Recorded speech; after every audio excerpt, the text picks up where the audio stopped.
Ask the Dietitian with Sally Sawaya from Sally's Diet Right. 03-887-000. Let's have the belly fat question first of all, please, Olga Haber. It's the voice notes. Okay, press play. Good morning.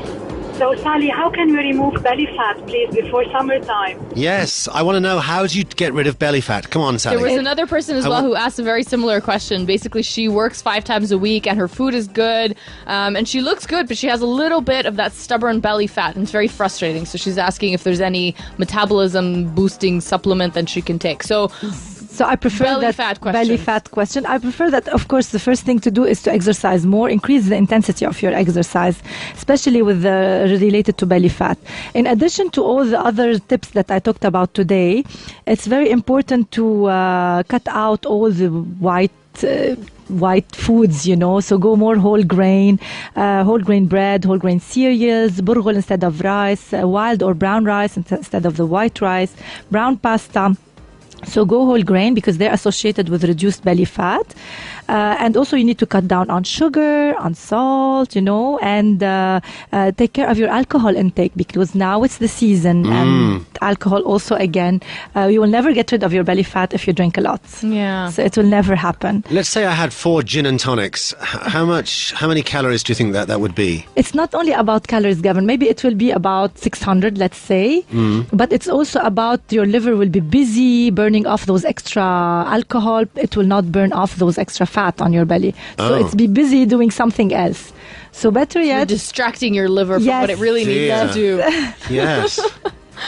So it's a bit hard. So this is in general. It's a double bad thing, alcohol. Yes, not only it's about calories, it's about, your metabolism will change. And of course, the white rice, which is not good for you, and the white bread. Yeah, so go all brown and more fruits and vegetables. Have some green tea to boost your metabolism. Spice your foods and space your meal planning. Smaller meals. Smaller meals, because now also new studies about how the body is planning its food. If you're used to having breakfast, lunch, dinner, and snacks, stick to that. Don't change your routine too much. Okay. Speaking of bread, you were talking about bread here. Somebody says, is it okay to cut out bread completely? I've noticed that it's the main reason behind my weight gain. Maybe it's because it's the wrong kind of bread. Yeah. So you can have a brown bread, brown toast, the whole grain is much better. Oat bread is great for you, but also you cannot have too much, So you can consult a dietitian just to help you plan your meals. So maybe you can have half a loaf in the morning, half a loaf in the evening, 1 loaf at lunch. So don't go bigger portions. Somebody's asking, hi, it's Rita. How do I become a morning person? I thought this was hilarious because Sally's a dietitian, not a magician. Well, you can help with the food that you eat. Yes, you can. At night, is there certain things you can eat to be a morning person? But I know from experience, if you force yourself to wake up early, then definitely you'll sleep early at night. So just if you break it once, you will get used to it. And of course, there are some foods that help you sleep, like warm milk. Or what about foods that you eat in the morning to wake you energize? Up? Yeah, you can have your morning cup of coffee. It helps because of the dose of caffeine. That's what I'm doing now. Yes, and you can have also, for example, an orange with lots of vitamin C also to energize you with your breakfast, with your whole grain bread or cereal, and with a source of protein like labneh, cheese, yogurt, and some healthy fats also will help, like nuts. Okay. There was a commercial on TV in the UK back in the 1980s, and it had these 2 men going to work in the morning. One was jumping and happy because he'd had his half a grapefruit. Is it good to have grapefruit in the morning? I think like the orange, vitamin C. Yes, true. Yeah. Someone's asking about smoked salmon. Does it have the same nutritional facts as fresh salmon? Is it the same? That's from Hisham. Same, full of vitamins, minerals, omega-3, so the good fats. However, it's higher in salt. That's the only thing. Okay. Someone's asking if you have any remedies for bloating. Yes, of course. And for bloating, it depends on the person. What are the triggers? Avoid those triggers. Like, for example, the legumes. Don't eat too much beans and fasulia and hummus and the lentils, Yeah. And also if you feel bloated after broccoli, asparagus, onions, so you need to reduce these in your diet, although they are very healthy. And don't forget to remove those carbonated beverages. They are a source of bloating for you. So try to have water instead. And what else? Just walk around, do some exercise. It will help with bloating too. But what about that? That's to prevent bloating. What about if you are bloated and you think, God, I'm so bloated? Anything that we can eat to yes. to reduce the bloating?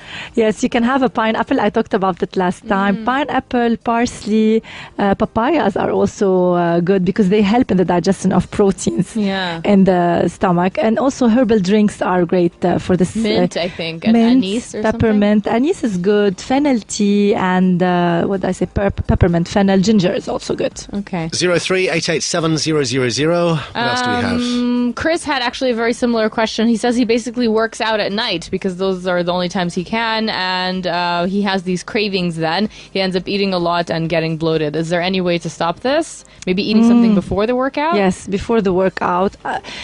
He can have a snack like, a banana is the most famous, or some dates, for example, a piece of fruit. And then after the gym, just have a piece of fruit again so that you're not famished by the time you reach home.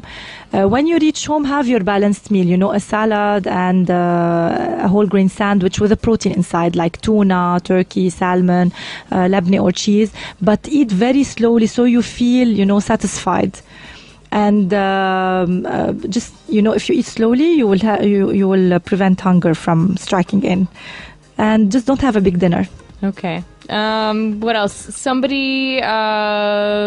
There's so many questions coming in. I can't we've got so many today. Control all of this. Okay, so these intolerance diets that people talk about sometimes. Somebody's asking if, or they're saying, I have been on one for nearly 4 months because I used to fade bloating and very painful symptoms. What is your take on intolerance diets? Okay, if you really have symptoms like bloating, diarrhea, sometimes vomiting, if you have really the symptoms that the gastrointestinal symptoms, you should visit your GI doctor, the doctor that's specialized in this area, and then he will help diagnose your intolerance much better than the commercial kits in the market. Someone's saying, I train late at night and take my protein shake around 11:15. What do you suggest to dine at such a late time along with the protein shake, and not to cause an increase in weight? So he's not trying to bulk up. So what can we eat before sleeping that's not going to bloat us up but will feed our muscles? Yeah, as I said before, Gavin, so if he's an athlete, so probably he's exercising more if he's having that protein shake.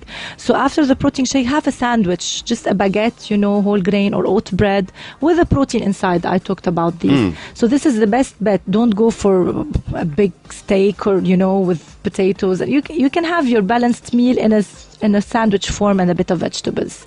Great. We have quite a serious question. Somebody says, I'm really going through depression and I'm facing an eating disorder. I just can't eat and I don't know what to do. Since yesterday, all I have taken is 1 egg and 1 potato. I'm trying to have water. Please tell me what to eat to bring back my diet. Okay, you need an official consultation from a doctor and from a dietitian. Yeah. Because it's it's complicated. Yes.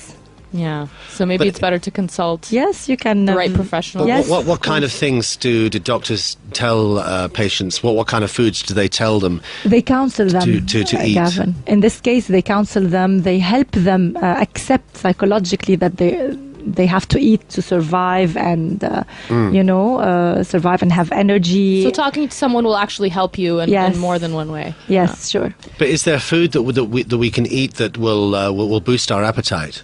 Boost your appetite or your mood? Yes, of course there is carb-rich foods, the ones we talked about, the whole grains, and fruits and vegetables. You talked about the study not long time ago that they help boost your mood. Salmon, omega-3 foods, salmon and nuts, they help also boost your mood. There's a whole range, a balanced variety. Somebody just found out that she is pregnant. So what should I add to my diet? I'm not eating meat or chicken currently because of Lent. Is that okay? Lent is almost over, so it's okay.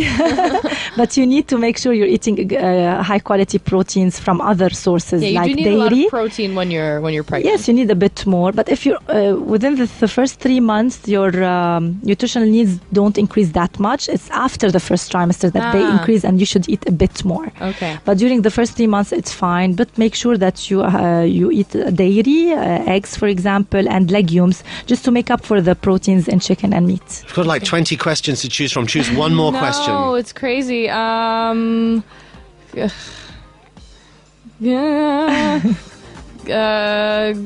I don't know. Anyone? Kevin. I can't see the questions. Yeah, you can. Okay, press on them, then I can see them. Okay. Okay, press on that People one. Somebody's talking about popcorn. Okay, so what's I have popcorn for dinner 4 times a week, and it helps my digestive system.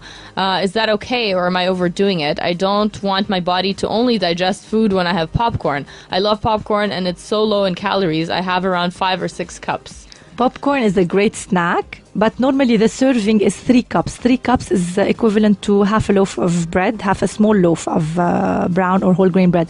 It's actually a whole grain. That's why it's healthy.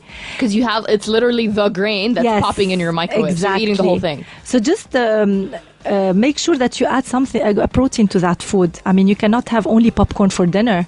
You need to have, for example, 2 boiled eggs to go with it. But that's not good. Ew.